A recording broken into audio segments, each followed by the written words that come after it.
Hello दोस्तों, कैसे हैं आप सभी। आप लोगों का कल 13 अगस्त को महात्मा गांधी काशी विद्यापीठ यूनिवर्सिटी में बीए, बीएससी, बीकॉम, बीबीए के सेकंड सेमेस्टर वाले बच्चों का माइनर पेपर है और कल आपका सोशलॉजी का पेपर है। पेपर का नेम है फंडामेंटल ऑफ सोशलॉजी। दोस्तों, ये क्लास आपके लिए बहुत महत्वपूर्ण है क्योंकि मैं आपको इसमें वही क्वेश्चन कराऊंगी जो प्रीवियस ईयर क्वेश्चन पेपर में सबसे ज़्यादा बार पूछे गए और आपके सिलेबस के अकॉर्डिंग जो सबसे ज़्यादा महत्वपूर्ण क्वेश्चन है वही कराऊंगी। इस समय मैं थोड़ा काम से बाहर हूँ, इसलिए आपके बड़े वीडियो नहीं बन पा रहे हैं। मैं छोटे छोटे वीडियो बना पा रही हूँ, 20 मिनट के, 15 मिनट के। आप इस वीडियो को देख के ज़रूर जाइएगा क्योंकि ये बहुत ही इंपॉर्टेंट है। मैं आपको इसमें अति लघु और लघु उत्तरीय सारे क्वेश्चन कराऊंगी, लेकिन बहुत ही महत्वपूर्ण वाले। आपका इसमें पहला क्वेश्चन है, समाज शास्त्र की परिभाषा दीजिए। उत्तर, समाज शास्त्र समाज और सामाजिक संबंधों का वैज्ञानिक अध्ययन करने वाला विषय है। सरल शब्दों में समाज शास्त्र में हम ये पढ़ते हैं कि लोग समाज में किस प्रकार रहते हैं, एक दूसरे के साथ कैसे संबंध बनाते हैं और समाज में किस प्रकार की संस्थाएं तथा व्यवस्थाएं होती हैं। समाज शास्त्र शब्द अंग्रेजी के सोशलॉजी का हिंदी रूप है। सोशलॉजी शब्द दो शब्दों से मिलकर बना है, लैटिन भाषा का सोशियस जिसका अर्थ है समाज या साथी, और ग्रीक भाषा का लेगोस जिसका अर्थ है अध्ययन या विज्ञान। ऑगस्ट कॉम्ट ने 1838 में सोशलॉजी शब्द का प्रयोग किया और उन्हें समाजशास्त्र का जनक माना जाता है। समाजशास्त्र परिवार, विवाह, धर्म, शिक्षा, राजनीति, संस्कृति, सामाजिक समूह, सामाजिक परिवर्तन और सामाजिक संस्थाओं आदि का अध्ययन करता है। अतः समाजशास्त्र समाज को वैज्ञानिक ढंग से समझने का विज्ञान है। आपका अगला प्रश्न है प्रश्न नंबर 2, समाजशास्त्र के अध्ययन का क्या महत्व है। उत्तर, समाजशास्त्र का महत्व इसलिए है क्योंकि यह हमें समाज और उसमें रहने वाले लोगों को समझने में सहायता करता है। समाजशास्त्र के माध्यम से हम परिवार, विवाह, धर्म, शिक्षा, संस्कृति और सामाजिक संबंधों को समझ सकते हैं। यह हमें सामाजिक समस्याओं जैसे गरीबी, बेरोजगारी, अपराध, जातिवाद और भेदभाव के कारणों को समझने में सहायता करता है। इन समस्याओं को समझकर उनके समाधान के बेहतर उपाय खोजे जा सकते हैं। समाजशास्त्र व्यक्ति को अपने समाज के प्रति जागरूक बनाता है। यह विभिन्न वर्गों, जातियों और समूहों के बीच संबंधों को समझने में मदद करता है। सरकार और प्रशासन भी सामाजिक समस्याओं को समझकर बेहतर नीतियां बनाने में समाजशास्त्रीय ज्ञान का उपयोग कर सकते हैं। उदाहरण, यदि किसी क्षेत्र में बाल विवाह अधिक हो रहा है तो समाजशास्त्र उसके सामाजिक कारणों को समझने में सहायता कर सकता है। इस प्रकार समाजशास्त्र समाज को समझने और उसे बेहतर बनाने में महत्वपूर्ण है। आपका अगला प्रश्न है प्रश्न नंबर 3, समाज से क्या समझते हैं, समाज की प्रमुख विशेषताएं बताइए। उत्तर, समाज व्यक्तियों का ऐसा समूह है जिसमें लोग एक दूसरे के साथ सामाजिक संबंध बनाकर रहते हैं। समाज केवल लोगों की भीड़ नहीं बल्कि उनके बीच पाए जाने वाले संबंध और सहयोग ही समाज को बनाते हैं। उदाहरण के लिए एक गांव में रहने वाले लोग परिवार, पड़ोस, विद्यालय और अन्य संस्थाओं के माध्यम से एक दूसरे से जुड़े रहते हैं। इसमें आपसे समाज की प्रमुख विशेषताएं पूछी गई हैं, जिसमें पहली विशेषता है समाज में अनेक व्यक्ति होते हैं। पॉइंट नंबर 2, व्यक्तियों के बीच सामाजिक संबंध पाए जाते हैं। पॉइंट नंबर 3, समाज में सहयोग और पारस्परिक निर्भरता होती है। पॉइंट नंबर 4, समाज में नियम और मानदंड होते हैं। आपका अगला पॉइंट है पॉइंट नंबर 5, समाज में संस्कृति और परंपराएं पाई जाती हैं। आपका नेक्स्ट पॉइंट है पॉइंट नंबर 6, समाज परिवर्तनशील होता है।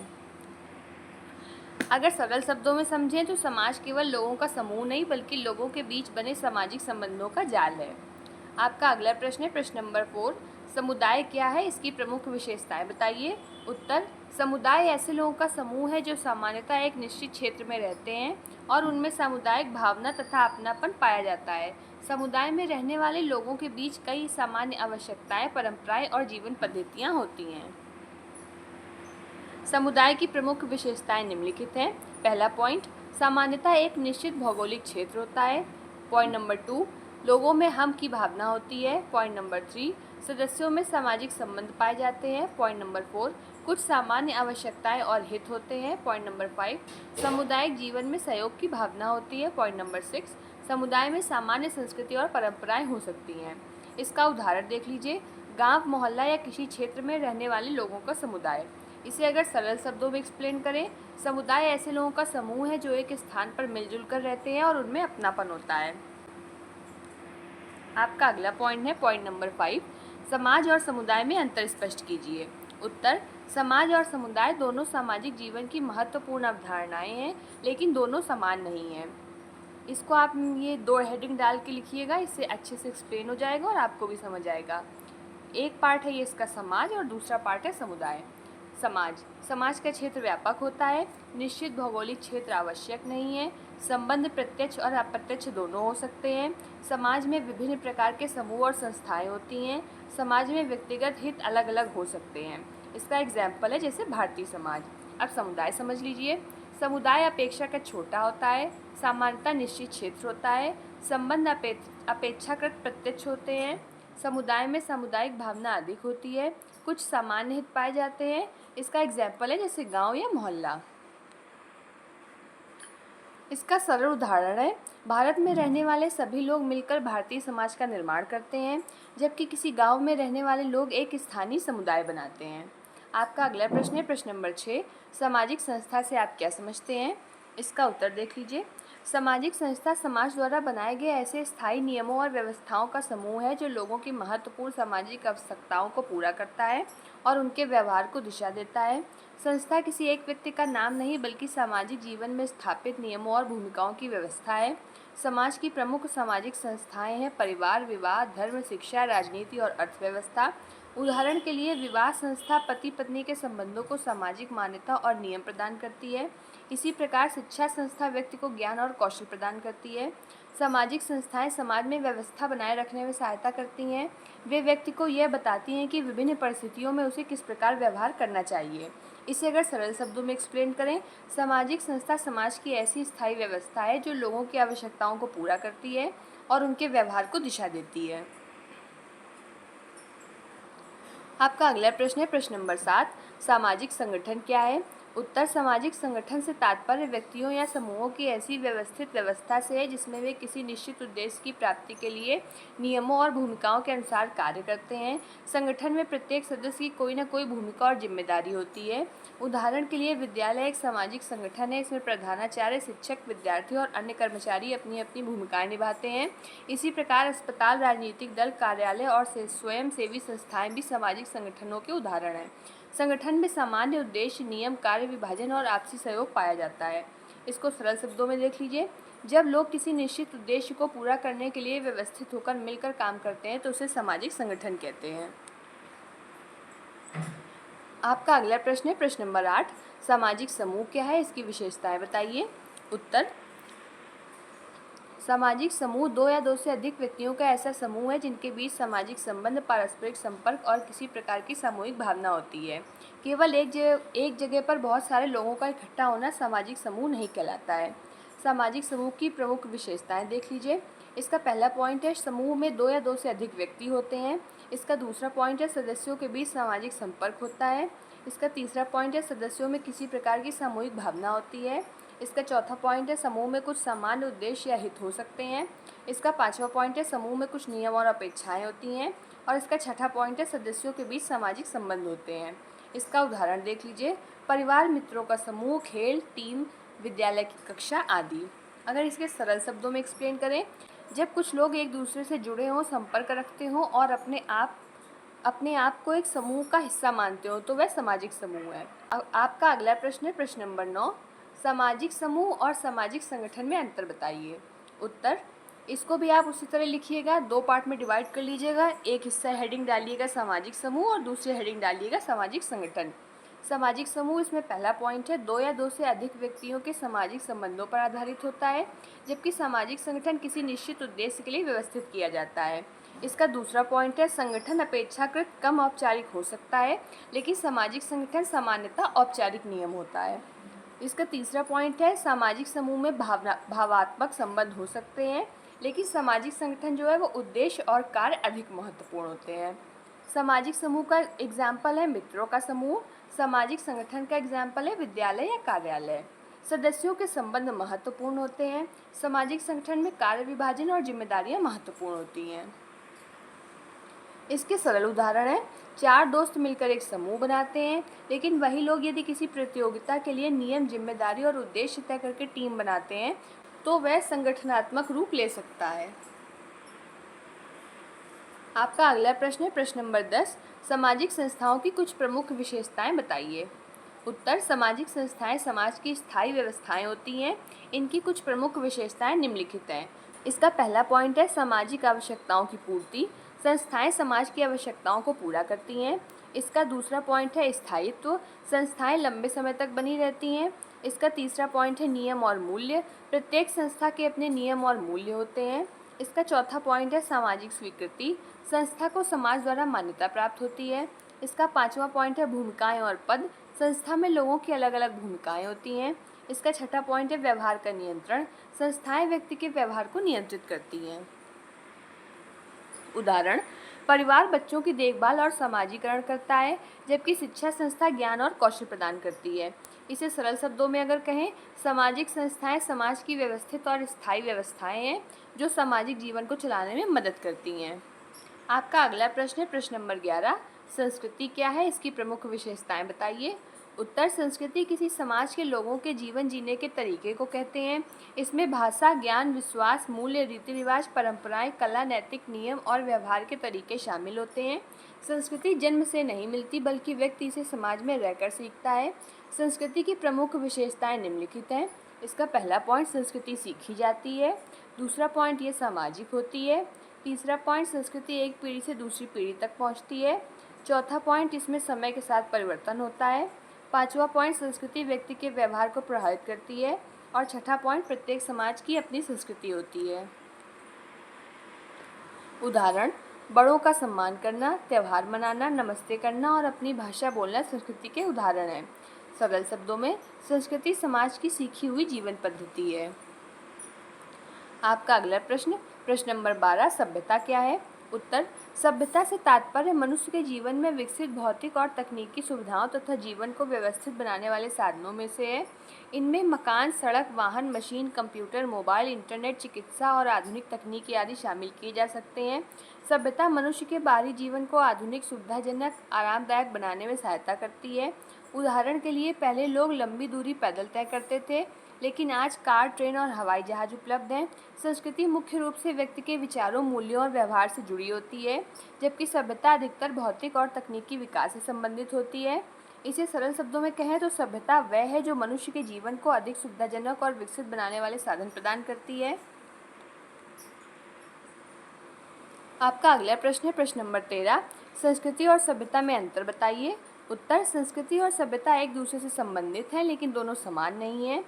एक तरफ इसके संस्कृति हेडिंग डालिएगा और इसी के सामने पैरेलल में सभ्यता। संस्कृति ये विचारों और जीवन पद्धति से संबंधित है। सभ्यता ये भौतिक और तकनीकी सुविधाओं से संबंधित है। संस्कृति का सेकंड पॉइंट है, इसमें मूल्य, विश्वास, भाषा और परंपराएं आती हैं, जबकि सभ्यता का सेकंड पॉइंट है, इसमें मशीन, वाहन, मकान और तकनीकी आते हैं। इसमें थर्ड पॉइंट संस्कृति में है, ये व्यक्ति के आंतरिक व्यवहार को प्रभावित करती है, जबकि सभ्यता ये बाहरी जीवन को सुविधाजनक बनाती है। संस्कृति को मापना कठिन है। सभ्यता की प्रगति को सुविधाओं से देखा जा सकता है। संस्कृति का एग्जाम्पल है बड़ों का सम्मान और सभ्यता का एग्जाम्पल है मोबाइल फ़ोन। अगर आप इसे सरल शब्दों में कहें, किसी बुजुर्ग का सम्मान करना संस्कृति है, जबकि उनसे मोबाइल फ़ोन पर बात करना सभ्यता की तकनीकी सुविधा का उदाहरण है। आपका अगला प्रश्न है प्रश्न नंबर 14, सामाजिक स्तरीकरण क्या है। उत्तर, सामाजिक स्तरीकरण का अर्थ समाज में व्यक्तियों और समूहों का अलग अलग सामाजिक स्तरों में विभाजन होना है। इन स्तरों में धन, शक्ति, प्रतिष्ठा, शिक्षा, व्यवसाय और सामाजिक स्थिति के आधार पर अंतर हो सकता है।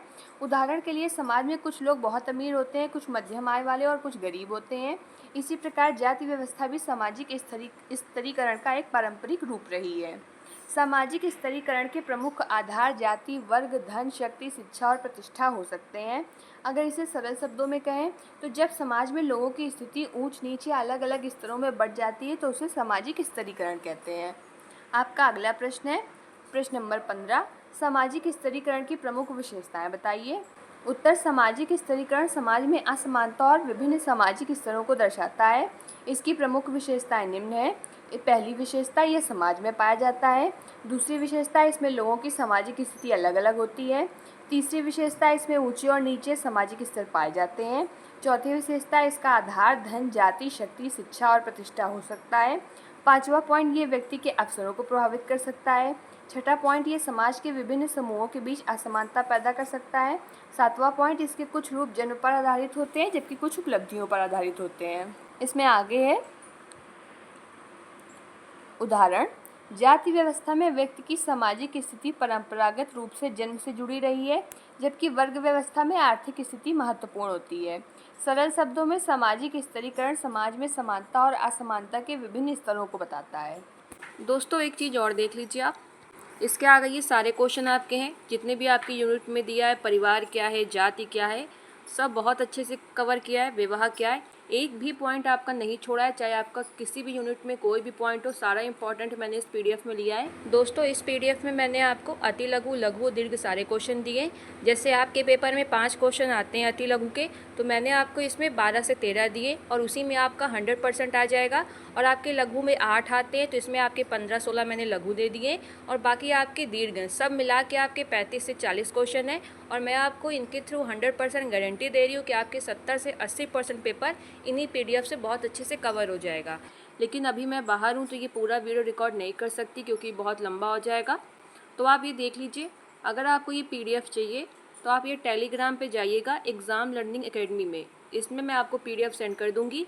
बहुत सारे बच्चों ने ये खरीद लिया है, आप देख लीजिए अभी ये 10:03 में ख़रीदा है। बहुत सारे बच्चे खरीद रहे हैं और वो पूछ भी रहे हैं कि मैम इनसे कितना आ जाएगा। तो ये मेरी आपको 100% गारंटी है कि आपके 70 से 80% क्वेश्चन इससे आराम से फंस जाएंगे, भरोसा रखिए। सिर्फ आपको ये पीडीएफ मिल जाएगा 15 रुपये में, आप इसे 15 रुपये में ख़रीद सकते हैं। लेकिन एक चीज़ ध्यान दीजिए कि आप एग्ज़ाम लर्निंग एकेडमी में जाएंगे और वहाँ पे सिर्फ हेलो भेजेंगे और अपना सब्जेक्ट लिखेंगे। फिर मैं आपसे खुद कांटेक्ट कर लूँगी और मैं आपको पर्सनल मैसेज करूँगी और उसमें मैं आपको स्कैनर भेज दूँगी, तो आप फिर उसमें पेमेंट करेंगे। जब आप स्कैनर से पेमेंट करेंगे तो आप एक चीज़ देख लीजिए, आप ये देखिए, जैसे देख लीजिए, अब आप इस स्कैनर में देखिए जैसे ऊपर ये यशी शुक्ला लिखा है। जब आप पेमेंट करेंगे तो आपको यशी शुक्ला लिखा दिखेगा और ये तानसी आईडी है, पेटीएम की होती है, वही ये आपको आईडी दिखाएगा। याद रखिएगा यशी शुक्ला आपको ज़रूर दिखाएगा, क्योंकि जिससे आपको कन्फ्यूज़न ना हो, इससे मैं आपको अच्छे से बता रही हूँ। अगर आपको ये पीडीएफ चाहिए तो आप मुझे रात में 12-1 बजे जब भी आपको सही लगे आप मुझे मैसेज कर दीजिएगा, मैं आपको पीडीएफ 2 से 3 मिनट में सेंड कर दूँगी।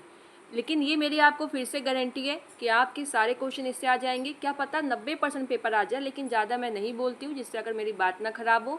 लेकिन 70 से 80% क्वेश्चन आपको इससे डेफिनेटली देखने को मिलेंगे। बहुत अच्छे से मैंने पीडीएफ बनाया है। बाकी कोई भी क्वेरी हो तो आप मुझे कमेंट ज़रूर करिएगा, रिप्लाई मैं डेफिनेटली करती हूँ। वीडियो देखने के लिए धन्यवाद। अगर आप पीडीएफ नहीं भी खरीदेंगे तब भी ये क्वेश्चन देख लीजिए, क्योंकि ये बहुत इंपॉर्टेंट है। बहुत पूछा जाता है कि जाति से आप क्या समझते हैं, इसकी प्रमुख विशेषताएं बताइए। आंसर, जाति भारतीय समाज की एक पारंपरिक सामाजिक संस्था है। जाति का संबंध मुख्य रूप से जन्म से माना जाता है। सामान्यतः उसकी जातीय पहचान उसी से जुड़ी रहती है। पारंपरिक जाति व्यवस्था में व्यक्ति का सामाजिक स्तर, विवाह और व्यवसाय आदि पर उसकी जाति का प्रभाव रहता है। अब आप देख लीजिए जाति की प्रमुख विशेषताएं क्या हैं। तो पहली विशेषता है, जाति की सदस्यता सामान्यतः जन्म से मिलती है। इसमें सामाजिक स्तरों की व्यवस्था होती है। पारंपरिक रूप से जाति के भीतर विवाह को महत्व दिया जाता है। कई जातियों के पारंपरिक व्यवसाय रहे हैं। खान पान और सामाजिक संबंधों में भी नियम पाए जाते हैं। जातियों में ऊंच नीच की भावना देखी जाती है। आज शिक्षा, कानूनी नगरीकरण और लोकतंत्र के कारण जाति व्यवस्था में कई परिवर्तन आए हैं।